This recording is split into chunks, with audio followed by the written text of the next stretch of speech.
Hello everybody, my name is David. Thank you for joining me. This is part 2 of my question and answer video.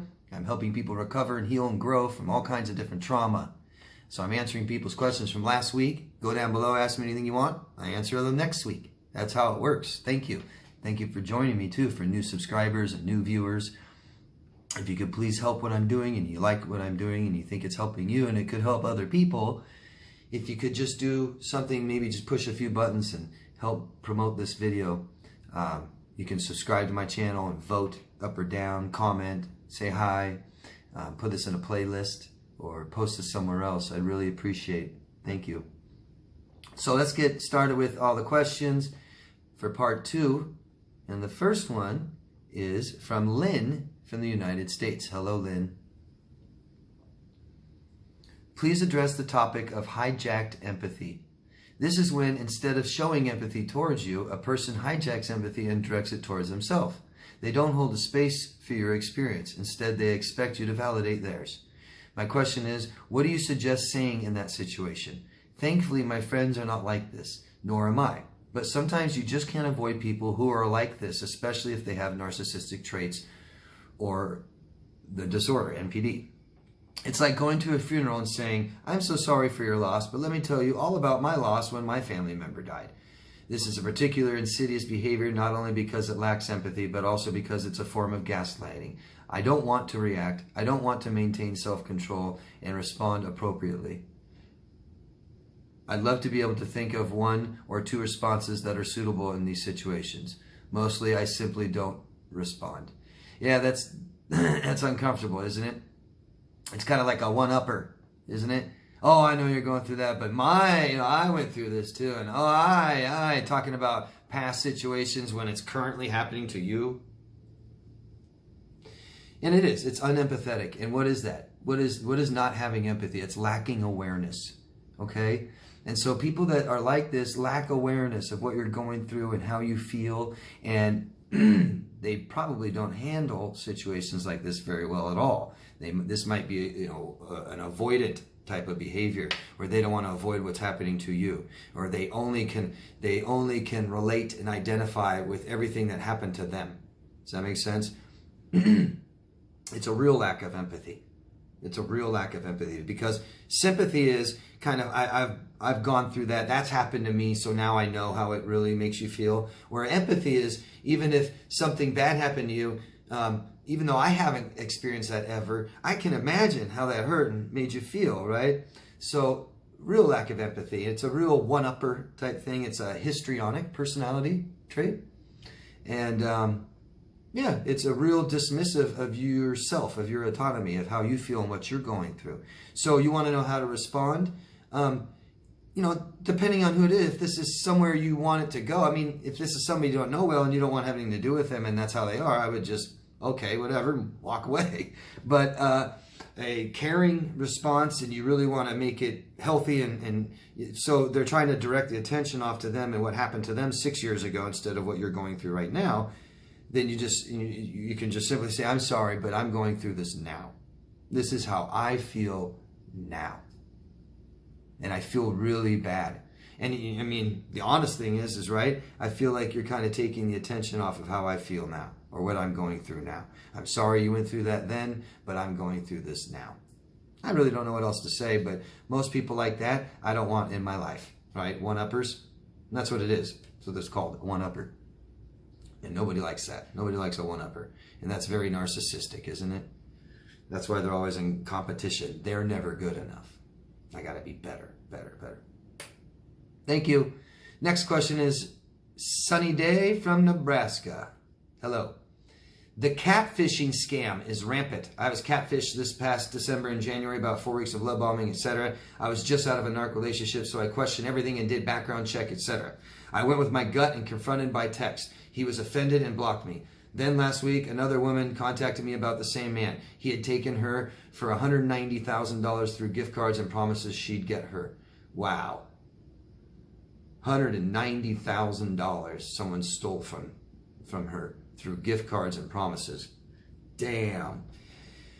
Catfishing is Yeah, it is rampant. It's a big thing, and it's just lying about who you are and trying to get what you want. And the biggest thing is financial. I made a video yesterday that I talk about this kind of online predators, and that is one of them, the catfish, the person that portrays an image of perfection or feel bad for me, right?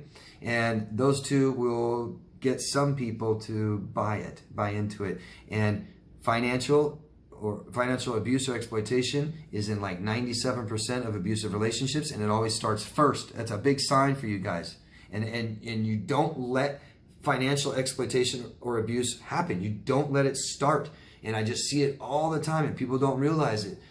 It's not that you're trying to say, oh no, I won't let myself get abused. It's keeping the relationship fair and equal. Too often, and you know, it seems like more often than not, the man may have more money than the woman, but it doesn't matter. It happens the other way too. And one will say, it's okay, I got the money, and I know that you don't. That's not okay. It's not okay, especially at the beginning of a relationship, to start that way. And just, I pay every time now. It's gonna bite you in the butt, no matter who you are. It's not healthy. It's not good. We keep our money separate always, even in marriages. Even in marriages. And you say, well, what if the wife doesn't work or someone doesn't work? Then whoever works splits the money.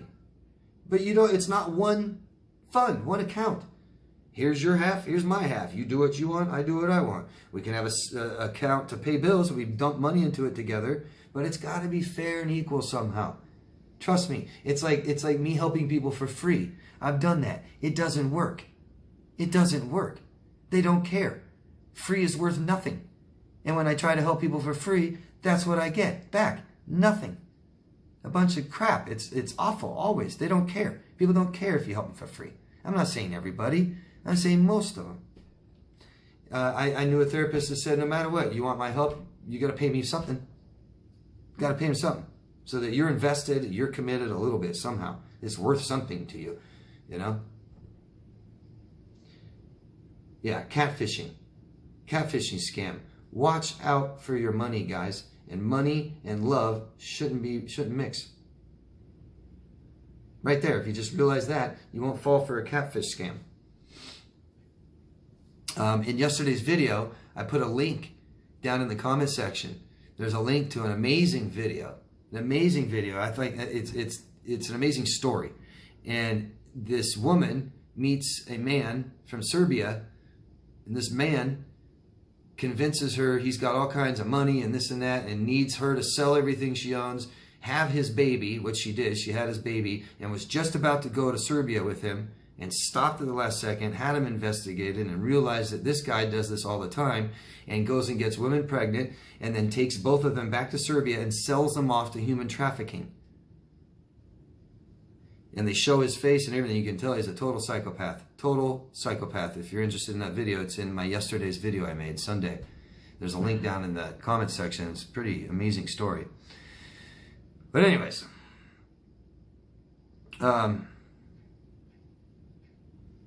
yeah, catfishing. It's a real thing. It's costing people millions and millions of dollars every year, and we don't mix money and love. Okay, thanks guys. Thank you. Hi David, this is Chris from Maryland. Hello Chris. I like what you had to say. I'm following your advice, and I got approval for a transfer at work, and I've cut ties with all the mutual friends, flying monkeys that created drama. Good. My question for this week is, how do you recommend coping with an urge to text the narc? I've been no contact for a month now, so I feel it is just my trauma bond coming out and residual from being abused. What are your thoughts? I suggest you get help, Chris, from a professional. Maybe me. Instead of just asking me how you do it, maybe hire me to do it. It's a big difference. I'll tell you, but it's not the same. So what we do, Chris, is we realize that this is a loss, took up space and time, and so we had to replace it with something, first of all. So what are you going to replace this with? This person out of your life, right? You want to call and you have an urge to text your abuser who abused you, then we're not very clear on what we're doing. So let's be real clear with what we're doing. Let's start making lists. Why don't you list every single thing bad they've done to you, put it on your wall, right? And before you ever text anyone, you have to read that. Another thing I would do is when you feel like this is reach out to someone else. But you've got to replace this, Chris. Replace this with something. It's like a prisoner goes to prison and used to do drugs, can't do drugs in prison. What's he going to replace it with? At least he's going to work out all the time. If you can replace it with something healthy, that much better. Thanks, Chris. Good luck. But we don't do these things alone by ourselves. It's going to cause more psychological damage. It really can, guys. Or you'll never get better. Good luck. Good morning, David. I'm from Orlando, but unfortunately I'm married to my narc, not knowing the terror and abuse I was in for. Good morning. Hello. Oh, and this is from Lulu from Orlando. I left him 5 months ago, and the smearing campaign doesn't look like it's going to stop anytime soon. How can I protect myself and the ones I love without being a prisoner? I got out of all social media. I don't talk to anyone. I'm completely alone. I'm trying to stay away from the bullshit, but it's like he's using the only friend that I was talking to get to me. Yesterday, he took her number and started giving it out to random people on the internet. She notified me, and to be honest, I really didn't want to deal with it because there's nothing I can do. I'm not going to break no contact for anybody. Sorry to say this, but no one is worth the torture I'm going to go through if I break no contact, but I don't want to seem as if I don't care. You care how you look. No, you care. Okay. Get help. Okay. We can't do these things alone. We need help.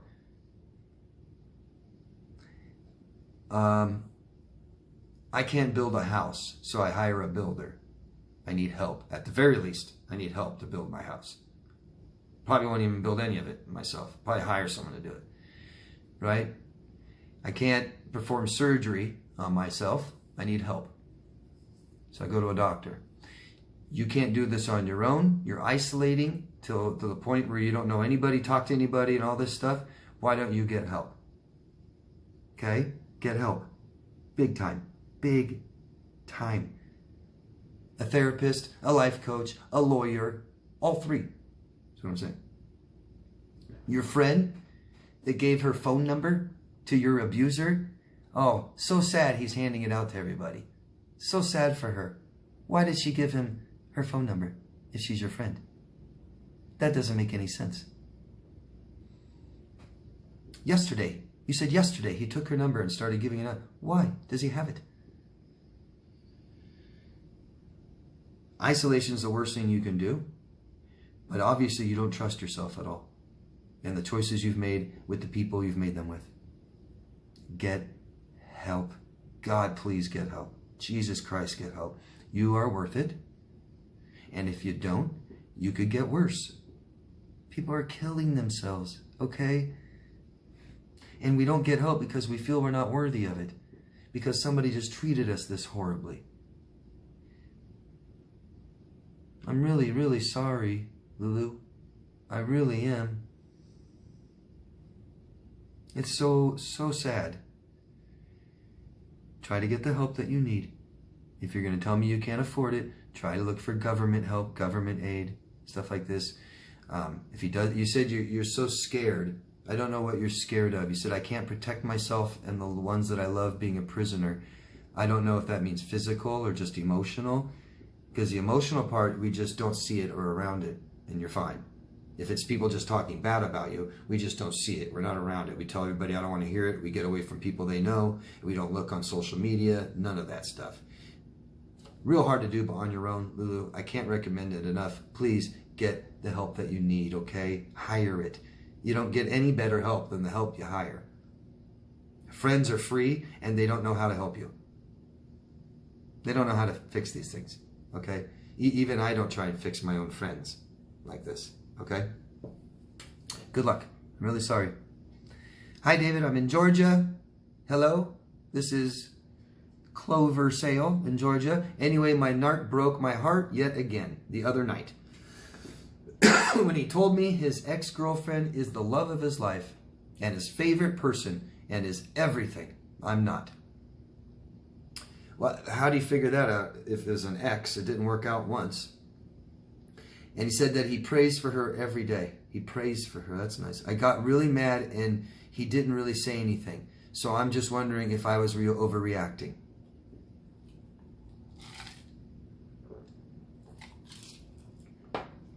How are you supposed to act? How are you supposed to react?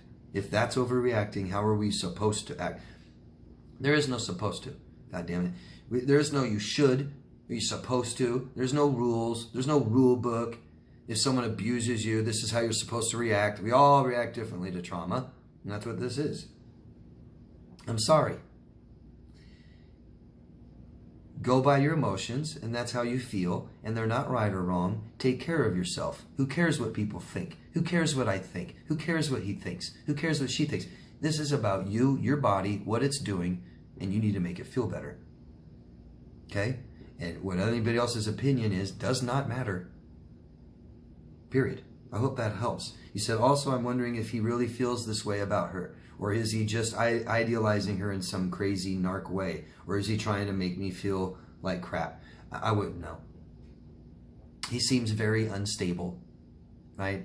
Seems like he idealizes people, and he idealized you, and now he's devaluing you, and maybe he's triangulating, because he didn't need to say all this. If he really feels that way, go tell her.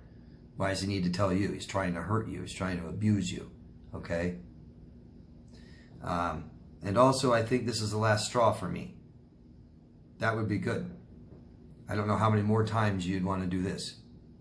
Should I just go no contact? Or should I tell him how much he hurt me with what he said and that I don't want to see him again because of it?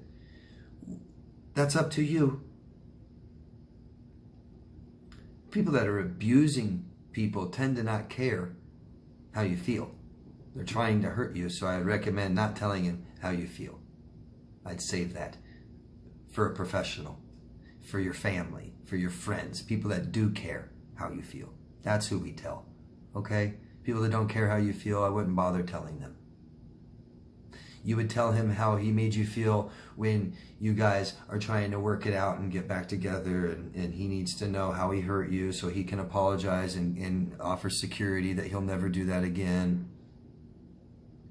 Very, very sad. Please get help. Please hire somebody to help you. Okay? That's the kind of theme, huh? I'm saying with everybody. This, what should I do? You should never, ever, ever let him hurt you again. How you do that is up to you. If you want help, hire me. Or somebody. I wouldn't recommend trying to do this alone. Because you said this is the last straw. If you do this alone and he wants to come back to you, I bet it will be the last straw. If you hire someone to help you, it may be the last straw. Because we're making bad choices over and over again, aren't we? Same one. Yeah, this guy's sick. He's unstable. He idealizes, devalues. He devalued his ex, and now he's idealizing her because he's devaluing you, and he's codependent and needs someone all the time. So now that he's sick of you, typical borderline, now he's sick of you, now somebody else is amazing. Because now I'm going to get away from you, and I can't be alone, so who? You. You're amazing. It's gross. I'm really sorry for what you're going through. Please get somebody to help you. You're worth it. Thanks. Next question is from Chateau. I don't know where you're from. I think it's only been one person that didn't tell us their location. Please tell us where you're from, guys. Thank you. So thank you for your time and knowledge. You're welcome. Thanks for telling me. Here is my question. I realized not that long ago I have been one of my brother's many victims. Now that I am on to him and he knows this, I am terrified. There are many reasons for this. He has and is currently committing fraud with my mom and dad. He is a police detective. His close friend is as crooked of a notary as he is a cop. He is very, very smart and evil. My dad is 85 years old and completely manipulated by him, completely brainwashed. I feel caught between saving myself, my mind, my dad, and my family. I realize I have said a lot. Trust me, now that I have woken up, I could write a book on this narc socio. But here's my question. Do I selfishly remove myself away and cut all ties and leave at the hands of the devil, so to speak? At what cost do we save ourselves when we know another loved one is also a victim?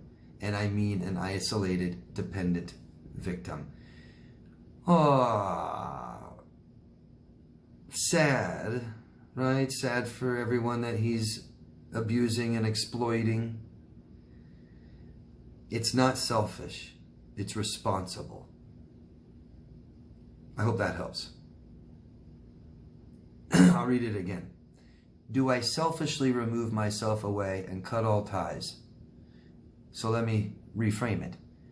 Do I responsibly remove myself away and cut all ties? Yep. Your dad's an adult, and you cannot control him. You cannot save him. You cannot control your brother, and you can't stop him.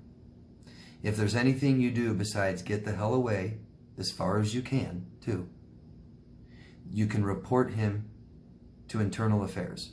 If he's a current police detective in the United States, they investigate these kinds of things, okay? If he's breaking the law, you can report him to Internal Affairs and they will investigate him, okay? You can even be anonymous. But try to realize your dad formed who he is, your brother, okay? He made a big mistake and now he's paying for it. And there's nothing you can do. Nothing you can do except report it, like I said, but you've got to be responsible and take care of you, okay? It's not selfish, or it's selfish, and selfish isn't always bad. Typically the problem is that we're selfless. And you can be concerned and responsible for yourself. We go by how we feel, for one, and this feels bad. So you got to make it stop for you. You make it stop feeling bad for you, okay? And two, if people like your brother doesn't meet your standards, which I doubt he does, and he should be nowhere near in your life at all. We can't watch people being hurt and abused in our life either. Like your father, you can't watch it. If you can't save him, you can't watch it, you can't be around it. That's responsibility, okay? Tough, tough stuff. Really, really bad stuff, and I'm really, really sorry. Save yourself, okay? Responsible, not selfish. That's where help really comes into play. You have a professional with a healthy mind telling you what's really going on and giving you really good advice, and you taking that, and the two of you will be off and running, okay? Thanks. Hi, David. I'm Nick from Melbourne, Australia. Hi, Nick. Just found your channel yesterday, and in the videos I've watched so far, you've been able to best answer my issues than anyone else so far. Oh, thank you very much for saying that. I'm sure it's already been answered somewhere, but I do worry about what would happen if I ran into my narc, who's your ex-best friend, one day. I picture myself sitting at a cafe or standing in public one day and him approaching me wanting to speak. I want to go gray rock and just ignore him, as that is no contact, but I feel like I will be stunned in the moment and not know what to do. What should I do? And what is your advice on how to heal adequately from the abuse and to focus on me? I've seen methods out there like quantum healing, but I feel more connected with you. Sorry my message is so long with so many points. No, it's not so long. Thanks, Nick. Thanks for what you said. So I always ask, what do you want? And you said it here. You said it. That's good. You actually know what you want. And I don't really like to tell people what to do. So, but you know what you want. You said, I want to go gray rock and just ignore him, as that is no contact, but I feel like I will be stunned in the moment. Okay, so let's be realistic and let's think of a reaction now so you can kind of have something to grasp for. The more you heal from this stuff, the less you'll care. The less you'll worry about it, the smaller they will be. You won't be so concerned about how you look or how you react or being caught off guard. They're going to get me. They're going to get the best of me. Oh God, I'm going to answer wrong and they're going to be back in my life again. So you don't want anything to do with them, so you don't need to do anything. Let's come up with a response. You said you want to just ignore him and walk off. That's okay. That's something we need to realize, is how you feel, Nick, is enough. What you want to do is enough, okay? You don't have to do anything ever in life. You don't have to do anything. You don't have to talk to him. You don't have to be nice. You don't have to be kind. You don't have to tell him what he did and give him closure or anything like this. I think what's important, instead of being so scared about your action, who are you? What's important about who you are, Nick, is that we project this to people, that we show who we are. And if you value respect and decency and integrity and honesty and stuff like this, right, then don't do anything. Or if you have to say, think of something you can say in case you're just stumbling for words, right? No, thank you. No, thank you. No, thanks. No, thanks. I'm not interested. I'm not interested in hearing your story. I'm not interested in reconnecting. I'm busy right now. I don't care if you're sitting there just doing nothing, looking in your phone. Oh, I'm busy. I'm doing something. And good to see you. Take care. Just control that conversation and just say goodbye. But once you realize you don't want anything, and that it's okay to do nothing.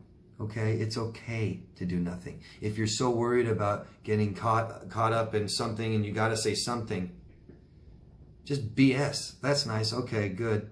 I got to go. I'm busy. I got to be somewhere. I'm doing something else very important, because anything you're doing is more important than him or her, right? I don't know what else to tell you than that, Nick, really. I'm sorry, too. I mean, I tell people, usually people don't even know what they want. They know they don't want anything from this person. So I tell them, don't do anything. Start there. Just walk away. Ignore them. If you're worried about getting caught up and cornered or something, just stop. I'm not interested. Thank you. I'm busy. Goodbye. Maybe rehearse that a few times. Keep something very simple, and then we'll remember that if we're ever in that situation. Does that help? I hope that helps, Nick. But it's all about, you said, you've heard methods like quantum healing and stuff like this. We got to heal from the things that hurt us. So if you think about your relationship with him and it still feels bad, it still hurts, you're still confused, that means we're not healed yet. Okay, healing is, I totally understand what happened. I know who he is. I know why he was doing this to me. It's not my fault. And this is why I got into a relationship with a friend like this, and why I didn't stand up for myself and things like this. Okay. But we got to know boundaries. We got to start learning boundaries, man. Big time. Our autonomous self and what we're comfortable with and not comfortable with, and being able to communicate that effectively. And that starts not with him. That starts with the relationships you have now. And as that gets easier, you'll be able to do that to him if you ever run into him. Okay? Hope that helps, Nick. Thank you. Please keep asking me more questions. And that is it, everybody. That's the end of part 2 and the entire weekly Q&A. Thank you all for watching. Thank you all for supporting me. Try to understand that lots of people are committing suicide because of this stuff and what you've gone through too. And if you want to just be really helpful, push a couple buttons and subscribe to my channel. Share this video at places. Put it in a playlist. Okay? Help it be more active by commenting and voting. I really appreciate it, and so do other people who need it. Thank you, all of you. Please keep asking me questions every week, okay? And always love yourself first. Thanks, guys. See you later. Bye-bye.